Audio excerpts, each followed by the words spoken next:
Guys, ngayon mabilisan lang tayo. Pag-usapan lang natin kung ano pa yung mga kulang sa unit natin na soon ibablog po natin. At syempre, ire-review na rin po natin yung mga piyesang nakakabit po sa kanya ngayon.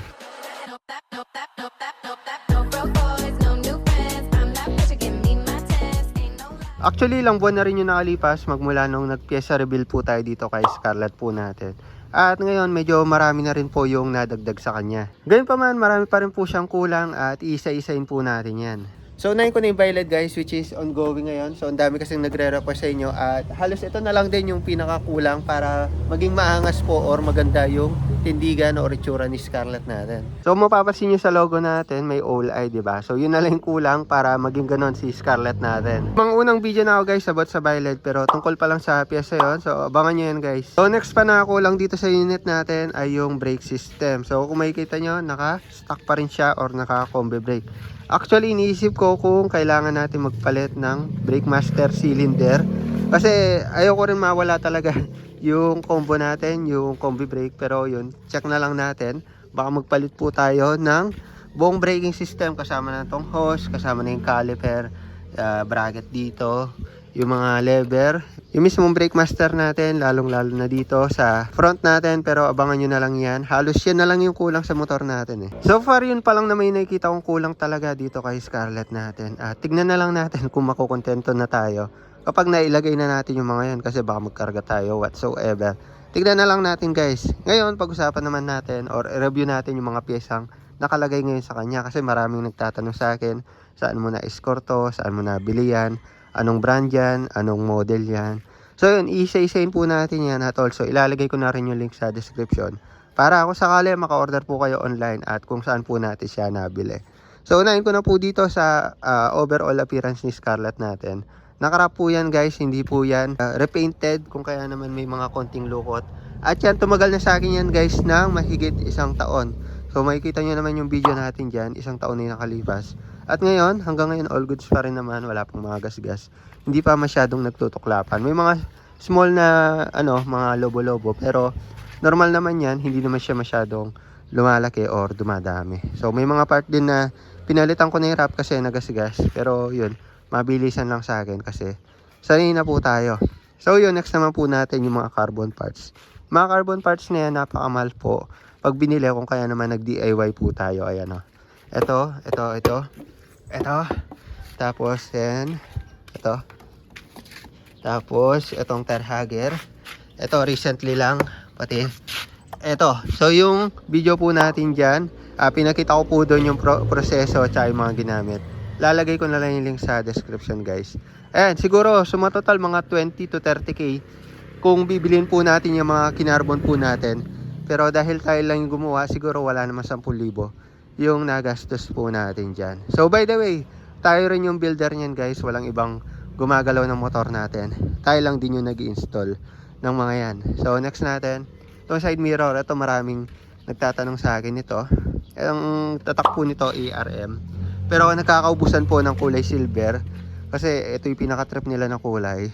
May ibang kulay niyan na available. Pero ayun, kung gusto niyo ng kulay silver, out of stock po yung ARM pero may ibang brand. Siguro maglagay na lang ang link sa description po. All goods po yan. Maganda naman siya, naka blue lens. Kaso 3 finger lang siya. So kung maraming trapping and forcer dyan sa inyo, baka mainit sa mata nila ito. Pero sa akin, sa amin, all goods naman. Hindi naman napag-iinitan yan. Tapos sa usapang visibility, para sa akin, okay goods naman. Nakikita ko naman siya sa likuran. Kung kaya naman, hindi ko na siya pinalitan ulit. Next naman po natin yung mga CNC bolts. Ayan, Siam po yan yung brand po niya. CNC, hindi nangangalawang, hindi nangingitim. Also matibay guys. So may nabibilan po na shop dito sa Orange app. Isang shop na lang siya, tapos pipiliin nyo kung saang parts yung paglalagyan nyo. Halimbawa na lang sa lever po natin. Ayan, set to. Set na bibili yan. Set na bibili to. Set. So pwede nyo makita dyan kung saan nyo siya ilalagay. So pwede nyo unti-untiin yan guys. Tulad na lang ng ginagawa natin. Na unti-unti natin. Ayan, meron dito tayo sa pipe, sa swing arm. Tapos sa mga body bolts po natin. Ayan, o, diba? Kompleto yan. Meron pa dito. Siam bolts yung mga yan guys. Siam bolts pati dito sa caliper. So kagandahan dyan, babagay siya sa concept nyo kung wala pa kayong budget sa GR5 Oh, okay na okay yan guys. Dito naman sa switch ito, mapapalitan to ng pang violet. Pero dito sa kabila, baka magpalit po tayo ng quick throttle. Tsaka slim switch dito. Combo talaga yon kailangan. Pares siya, so soon. Abangan nyo na lang yun guys. By the way, nalagpasan ko kanina, no? Do, magpapalit na tayo ng pang violet yung Vixion switch. Pero eto guys, goods to kung stock pa yung inyong mga headlight. Kasi meron siyang hazard, meron siyang passing, meron siyang high and low, left and right horn. So ito yung tinatawag na OEM left handle switch. So yung unang gamit natin kasi domino, pero katagalan nasira agad. Konting tubig lang, nagaano siya, nagkakaroon ng short circuit. Pero ito kahit ilang beses nang nabasa, all goods pa rin. So yung domino ko, tumagal din ng taon, pero yun pinagtiyagaan ko na lang after ng isang taon. Pero ito kahit tinubigyan ko na siya, walang problema. Tsaka marami talagang reviews na matibay siya guys. So may kamahalan lang, pero ayun, all good siya kasi sinilip ko rin yung loob, yung mga wires niya is naka-protected, naka-cover. Kung kaya naman, kung pang matagaling hanap nyo, OEM left handle switch. Lagay ko ng link sa description. Next naman po natin yung Bomb X na mags po natin. So yan, nabili po natin yan. Siguro mga kalahating taon na rin siguro yung nakalipas. At hanggang ngayon, all goods pa siya guys. All goods pa siya. Wala pa naman siya masyadong mga ugat-ugat. No? Konti pa lang yung ugat-ugat, kaya hindi ko pa magawa ng video. Yung pag-maintain or pagtatanggal nun. Konti pa lang siya guys. Kasi yung sa iba, talagang nangingitim na yung mga ugat-ugat. Kung kaya naman yun na yung worth it na gawa ng video or ibapping. Pero yan, di ko pa magawa ng video. Kasi konti pa lang. Di pa siya sobrang dami. So yung pang maintain lang dito naman is RAC degreaser. Yan, sa likod wala pa eh. All goods pa siya guys. Basta i-maintain nyo lang. At matibay siya guys. So nadala ko na to sa malalayo. Di naman siya nagkaroon ng bengkong or gewang. Kaya naman all good siya. Pero may mga repainted nito guys. Pwede rin kayo bumili nun para hindi siya masyadong maintaining kasi pag may kulay, hindi siya masyadong nagkaka-acid rain, kakaroon ng ugat-ugat, mga ganun bagay. So yan, version 1 pa tong Bomb X links ko. Pero yun, lagay ng pang version 2 dyan at saka iba't ibang variant ng Bomb X katulad lang ng Hexa, Razor, marami silang design pero ayan, natipuan ko yan. So next naman po natin, ito. Ayun guys, Science Shock po yan. Maganda dito. Adjustable po yung compression. Kung tama ba? Rebound tsaka preload pala. Rebound tsaka preload. So sa preload, dito ko siya ina-adjust. Iniikot lang to. Tapos sa rebound, ayan, dito natin siya ina-adjust. So kung gusto niyo mabagal yung pag-angat niya, ayan, iniikot lang to. May video na tayo dyan guys. All goods naman siya. Siguro ilang buwan na rin to. Matagal-tagal na rin yan. All goods naman siya guys. So kahit may OBR kayo, pwede nyong matimpla yan. So all goods na all goods. Science Shock. Medyo budget meal lang siya kung di ako nagkamali. Nasa more or less 1K ko lang siya nabili. So yun, tayo na lang din nagkabit. May tabas lang ng konti sa taas. Pero yun, fit naman siya. Tapos dito naman tayo sa likod. Ayan, unti-unti na natin. Slim at saka flexible na signal light. Tayo lang din yung nagkabit niyan guys. At makikita nyo naman, iwas siya sa mga tama or hindi agad siya mapuputol, no? At kagandahan dito, running siya.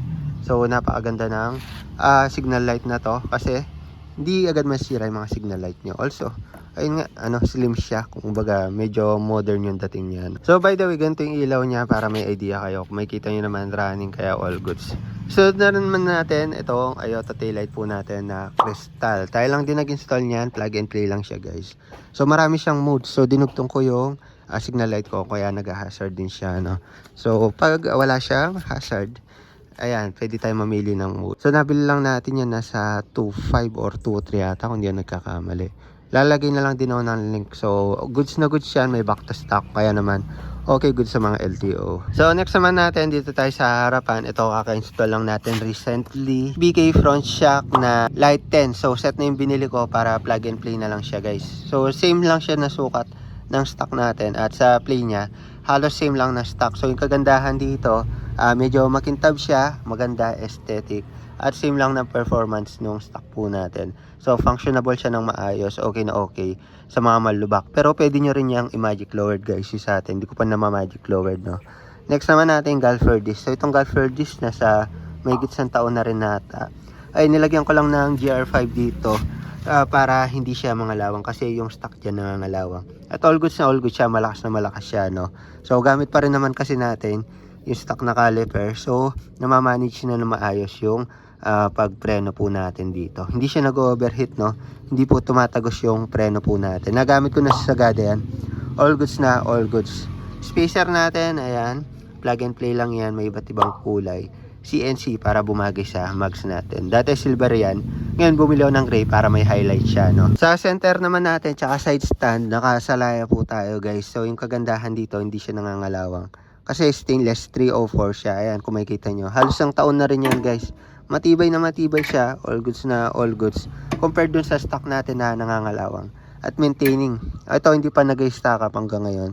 Kaya naman masabi kong quality siya. Hindi siya masyadong maintaining. So yung mga spring niya, kahit yung spring niya, all goods, matibay na matibay, hindi nangangalawang. Sa Alaya center stand, nasa 2.5 bata kung di yung nagkakamali. Lagay na lang dyan, guys. Yun, flex ko na rin yung mga bracket na pinaglalagay natin dito. Meron tayong bracket dito. Galing sa ARM para sa brake hose po natin. Yung stock po kasi natin is walang dating. So ito all goods, medyo mahaba siya ng konti. At yun, dagdag detalye na rin sa motor natin.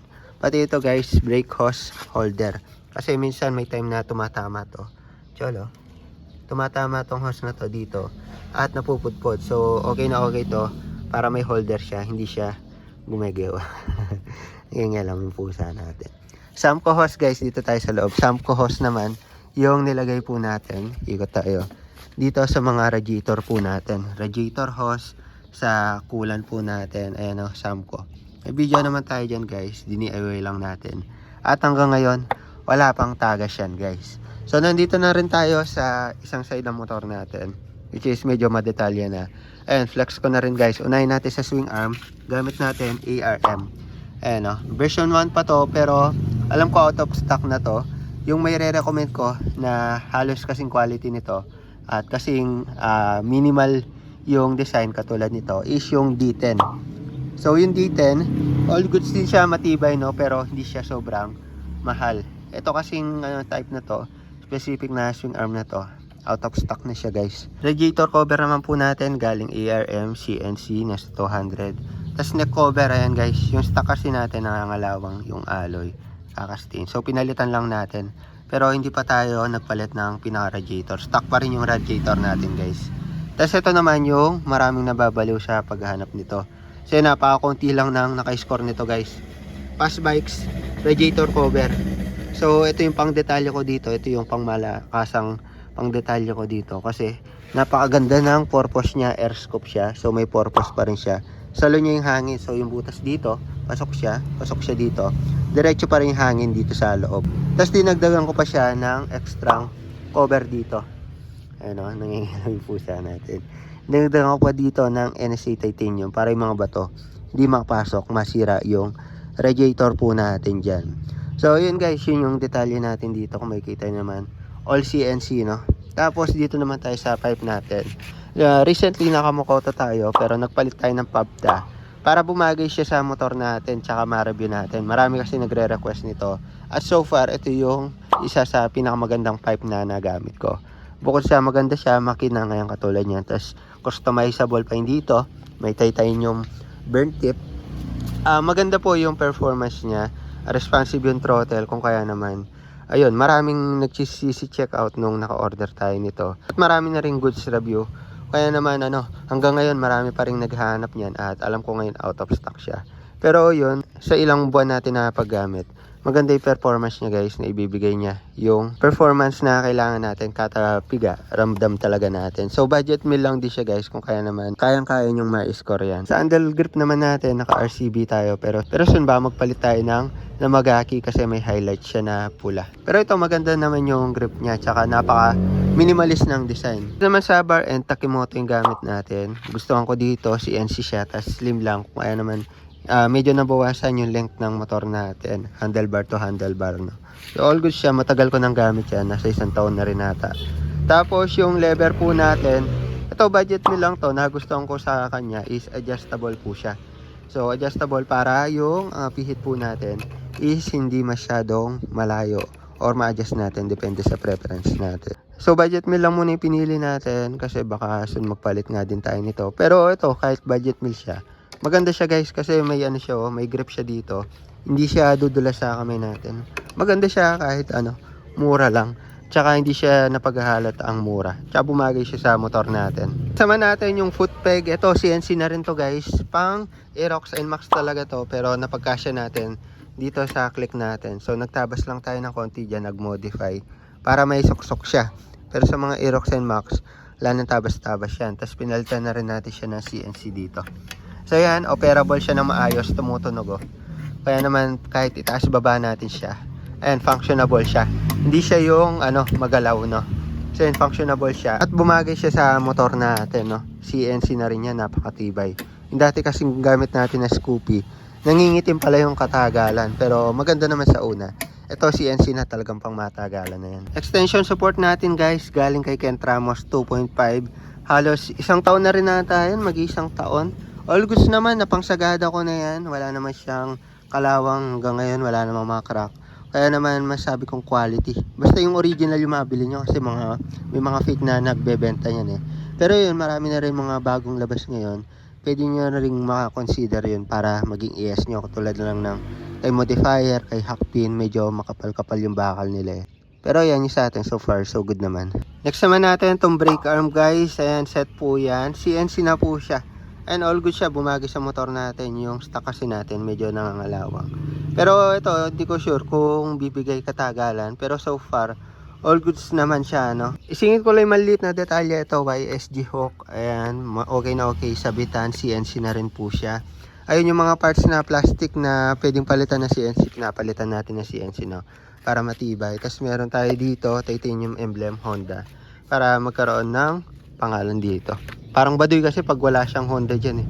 Parang blanco tignan, so nilagyan ko talaga. Baka soon maglagay din ako sa airbox dito. Yung ESP yata yun, yung nasulat dito. At ito, kakamodify lang natin guys, kung makikita nyo naman. Medyo flat siya, pero functionable siya kasi may butas dito.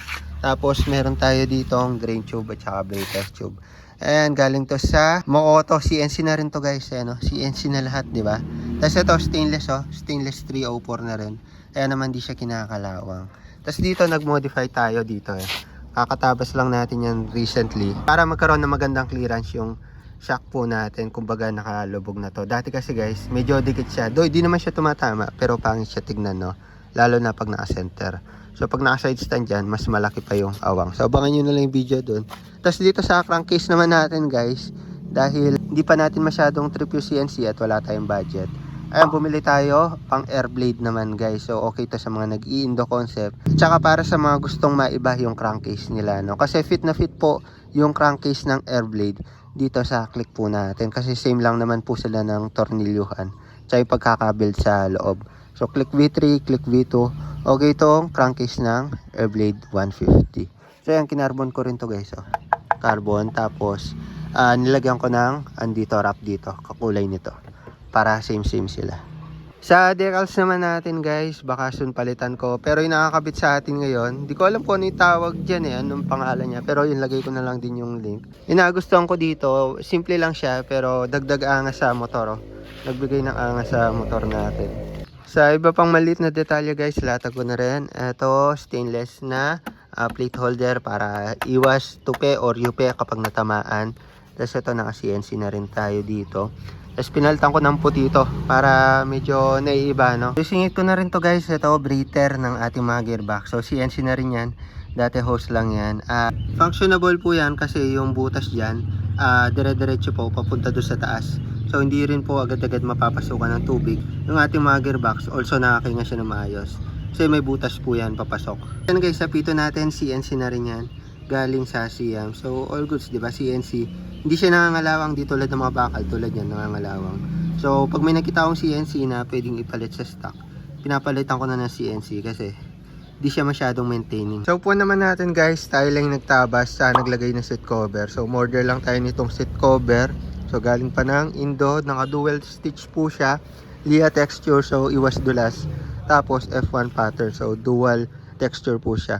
So far so good, wala naman tayong problemang naranasan. So yung stitch niya matibay no, tsaka hindi naman siya napapasukan ng tubig. So all goods naman sa atin yung cover na yan. Sa gulong pala natin guys, share ko na rin, harap likod naka-Vistar tayo. So makailang beses na tayo yung umulit niya no, kasi all goods naman siya, dual compound, medyo makapit. Tapos matibay, matagal din siya mapudpod. Ayun kung makikita nyo naman, wala pang bitak-bitak. Basta yung original yung mabili nyo kasi may mga local niyan. Nagbibitak-bitak. Pero tayo, nakailang gamit na tayo. Maganda yung nabibili natin. At dito lang siya napuputput talaga. Hindi siya nakakabitak. Kaya no, Vistar yan guys, sarap likod. Quality quality. Naka OEM tire hugger pala tayo dito na di ko lang sure kung anong version to. Pero yan yung maikli. Yung pang air blade ay no. Maikli. Tapos may uka dito. Ayun, all goods to kung nagpapalaki kayo ng gulong kasi kaya niya siguro hanggang 120 kung di ako nagkakamali. Ayun o, malaki pa yung awang. Yung sa atin, stock size to 180. Yan, all goods na all goods yan guys. Ito, baka palitan ko to ng CNC kaya hindi ko pa siya kinakarbon. Spacer din natin dito guys, CNC. So may nabibili na rin na spacer. Harap likod yan. Or taas baba pala. Ayan, kung kaya naman maganda yung fittings nyo. Di ba? All CNC. Napakaganda tingnan. At yun lang naman para sa setup natin dito sa motor natin. No? Palagay ko na sabi ko naman lahat ng nakabit na pyesa sa kanya ngayon. Tsaka soon, ikakabit po natin yung mga kulang sa kanya. At iba-vlog po natin. So, abangan nyo po yan. At lahat po ng mga pyesang tinuro po natin, ilalagay ko po yung link sa description para kung sakali ma-order nyo po yan. So, abangan nyo lang yung mga susunod natin na video, mga pyesa, para dito kay Scarlett po natin. The more click, the more you know, mga pyesa ni Scarlett at mga kulang pa sa kanya. Bye-bye!